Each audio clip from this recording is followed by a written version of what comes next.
Good evening, my name is Kevin Stump. I'm here on behalf of Nypirg, the New York Public Interest Research Group. We are a student-founded, student-directed, student rights nonprofit group that works on a number of social justice issues. Protecting and securing resources and funding for higher education is one of our biggest issues that we continue to advocate for, and again, I thank you for having us here. Having said that, let me begin. The proposed executive budget would cut funding for public higher education by $361 million, a 10% decrease for 2011-2012. These drastic cuts would be piled on top of years of state disinvestment in higher education. In fact, over the past 15 years, funding has been cut roughly $1 billion, shifting the cuts to students and their families.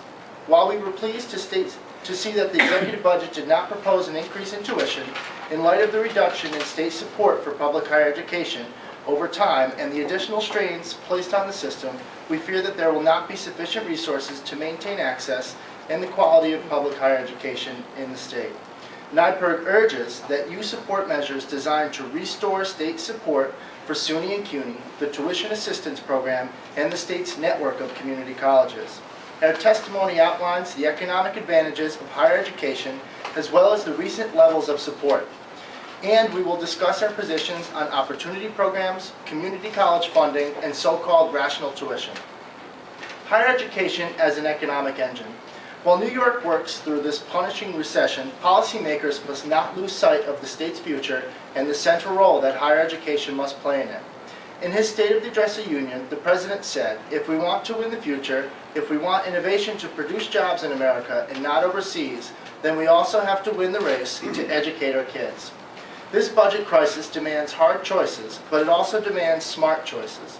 The leadership should set clear priorities to stick with them, as enrollment in the state's public university systems is on a fast upward trend. If higher education is the gateway to economic prosperity, New York State is, unfortunately, failing to make it the priority that it needs to be. The positive economic gains start well before students receive their degrees. According to a recent report by the state comptroller, 12 upstate counties rely on colleges and universities for at least 5% of their employment. New York's future lies with a knowledge-based economy, where innovation produces jobs and prosperity. Investing in higher education is the way to ensure that state is at the cutting edge in developing that innovation. Investments in higher education have not matched state funding. As Governor Cuomo has repeatedly pointed out, increases in state spending in recent years, a 5.7% average increase over a 10-year period, have outpaced personal income, 3.7%, tax receipts, 3.8%, and inflation by 2.4%. Despite this dramatic growth, spending on higher education has been stagnant. State aid to SUNY, for example, has fluctuated. Unfortunately, this year's proposed budget includes an amount lower than the budget from 10 years ago in unadjusted dollars. And in my testimony that I'll submit to you, there are some graphs that we'd appreciate to look at. Thankfully, the executive budget does not propose to do away with the legislator's control of tuition rates. Some have proposed giving SUNY and CUNY the power to set differing tuition rates by year, campus, major, and uncoupling tuition from the budget allocation process. We are, of course, talking about rational tuition. And so-called rational tuition proposals would base annual tuition increases for each incoming class based on an influxuary index, setting a floor but setting no real ceiling.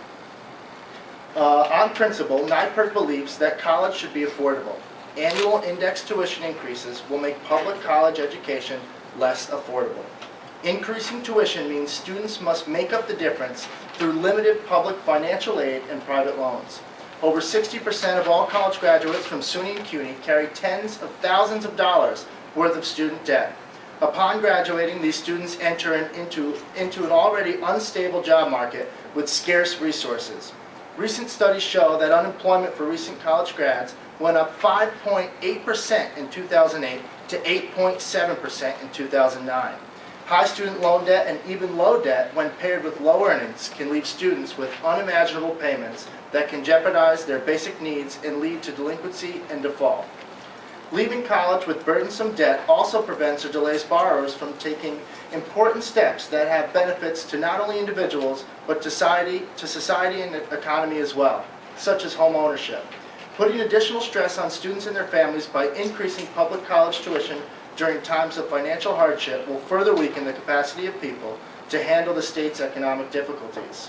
Advocates for the so-called rational tuition approach argue that it will ensure the tuition hike money would be used to benefit universities. While we're sympathetic to this goal, we don't agree. Even if the law were changed so that new monies generated by local tuition hikes would be held exclusively for SUNY and CUNY, those new tuition dollars would still be mounted atop a base of state funding, a base that will erode quickly when state budgets get tight because tuition hikes will have become a first option rather than a last resort. Moreover, budgetary promises made today cannot bind future legislators. Simply stated, anything short of a state constitutional commitment would leave room for future state policymakers to increase tuition beyond the promises made today by rational tuition supporters. As far as the tuition assistance program is concerned, unfortunately the proposed budget keeps in place last year's cuts to financial aid, maintaining last year's cuts to TAP during the middle of a recession, while cutting the state's funding after years of cuts and tuition hikes. As far as community colleges are concerned, under the governor's budget, funding for SUNY and CUNY colleges would be 10%, $226 less per full-time student. In closing, the state is facing unprecedented fiscal challenges, and the legislature will be forced to make difficult decisions this year.